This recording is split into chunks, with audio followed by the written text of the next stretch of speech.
I think this is the one that sparked it all. Tell me it if is. it's the not. one, yeah. Got taken down. It's the repost. It got taken down, so I put it up again. What's the story there? Do you know why it got taken down? I don't know. I think my account was so new that maybe some disgruntled Santos employees or something maybe reported it or something, and then it got removed.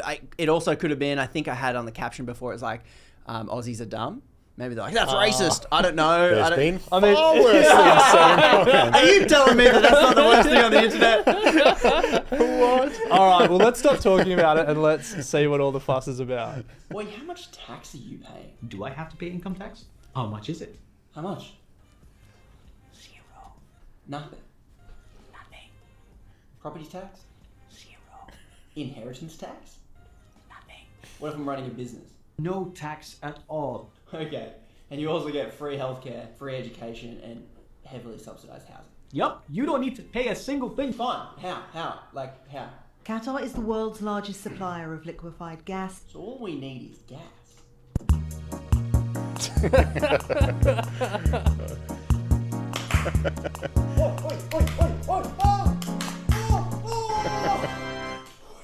You never go, we have gas. No, like, more than you. Come on, guys. But even though we export a lot more gas than Qatar, Qatar collects 20 times more tax on gas than we do. Qatar's awesome, isn't it? How much money from gas did Qatar get? 76 billion? So how much did we get? 2 billion. What the So that's the video that started it all. Yeah. What was the reaction like when you posted it? I just was shocked that Aussies cared. Like, I had a realignment of what I thought Australian political engagement was, because everyone, the mainstream story is like, oh, everyone's disengaged, they don't care, they're too comfortable, they're too whatever, and we just like victim blame Aussie punters for not caring. And I think when it's put in a way that people understand, people care. It's just often not. And so people watching this video and seeing what's happening in Norway, seeing what's happening in Qatar, it feels like a slam dunk for the politicians to come out and just be like, let's do what they're doing. Like an absolute slam dunks. But in your view, like, what is the root cause of this? Like, why is it so difficult for them to come out and just be like, let's do this? Yeah, I think they're just afraid. I think the Labor Party would be more likely to do it than Liberals, but they lost an election. Well, the story is, and this is the electoral things that happen, like mythology about why politicians lost elections come into being. And one of them was Gillard put in super profits tax for, I don't know if it was royalty related, but she tried to attack him a little bit. Yeah. They dropped these mining cartels. Sorry, corporation. Sorry.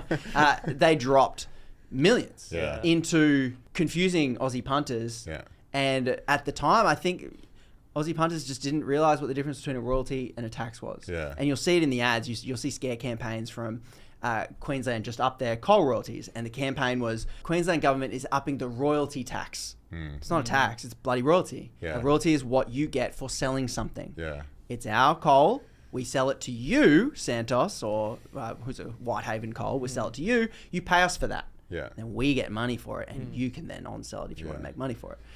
And so I think, the scare campaign worked. And so I think, Labor just wants power. That's all politicians want. They just want power.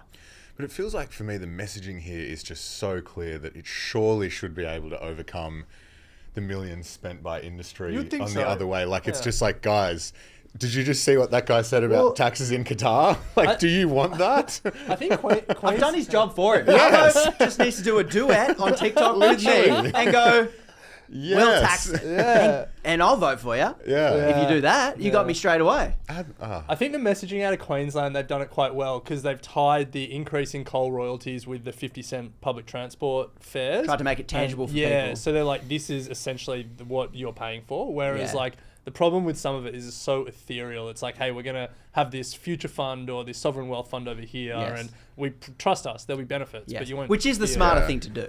It is definitely. Look at Norway. Yeah, exactly. Like, they still tax their nation, but when their oil runs out, they now have converted their oil into a money printing machine. So, one of the biggest financial institutions in the world now, the Norway Sovereign Wealth Fund. It is the biggest. Isn't it? It's what could have been. And it still could be. I mean, we've pissed away more than half of it. But we still got a lot of resources. Yeah, like, well, I think this is something that people sleep on. It's like we look backwards and we say coal, and now gas is like a transition fuel, and we're in the middle of it. But if you look at like the metals for the next generation, it's going to be things like, you know, nickel and, well, iron ore is still going to be important. But like all these green metals, Australia is blessed to have all of them. And Indonesia and Australia, we both have the same amount. We're both co-equal in terms of nickel. We have the equal largest nickel reserves in the world. Indonesia has probably gone too extreme the other way. They don't let miners export nickel. If you want to use Indonesian nickel, you got to refine it in Indonesia and use it in Indonesia. So they're trying to get like Tesla and everyone to come to Indonesia. And that's not good, you reckon? It's hard to convince people to set up a factory in Indonesia. Yeah. But I mean, it could work. If they need bloody nickel, I don't know. If they can go somewhere else, maybe they will. But then for us, it's just... But how many... Take it. Yeah, exactly. Yeah. We're not even... maybe they're negotiating too hard. Yeah. We just rolled over and went, you can have it for free. So we could still be this stuff. And I think Aussies instinctually understand this. I think we know that we are wealthy, and then we look at our bank accounts, we can't buy houses, we can't do things, and we go... But I thought we were the lucky country. Well, speaking of that, I think this is something that Aussies get, because we have the equal most gas in the world, and yet we have a gas shortage. Yeah, I can't believe this. Don't get me started. Yeah, I know. Oi, Qatar, do you have a gas shortage? No, we own and control all of our gas. We make sure we have enough to use here before we ship it overseas. Yeah, obviously. Hey, Norway, you've got a lot of oil. Do you ever get oil shortages? No, it's our oil. The only way that would happen is we were dumb enough to let a foreign corporation take control of our oil. Can you imagine someone being that dumb? Not really. Letting a private corporation control something as vital as a country's energy resources. Like, countries go to war over this stuff. Can't even imagine. Well, hang on, let me try. Nah, I literally can't imagine what someone that dumb would look like.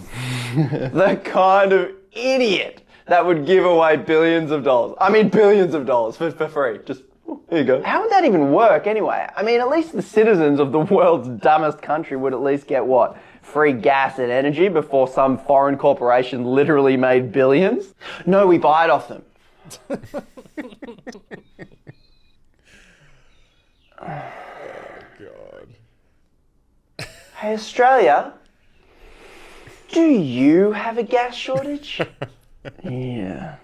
I'm sorry. You're the idiot that's given full control of your resources to foreign corporations. Yep. What's it like watching yourself, by the way?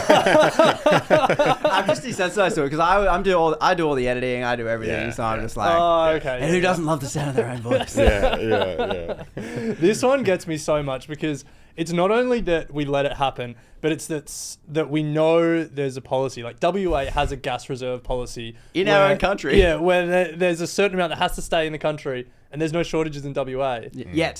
Well, not as bad. They've just started winding back some of that stuff, but yeah, so we get even dumber. Okay. Yeah. But it's just like that for me. It's like there's a model. We could just emulate it on the Eastern Seaboard. Yeah. Yeah. Like, hey, why is gas cheaper in WA? Yeah. Oh, that's right. We had a reserve policy.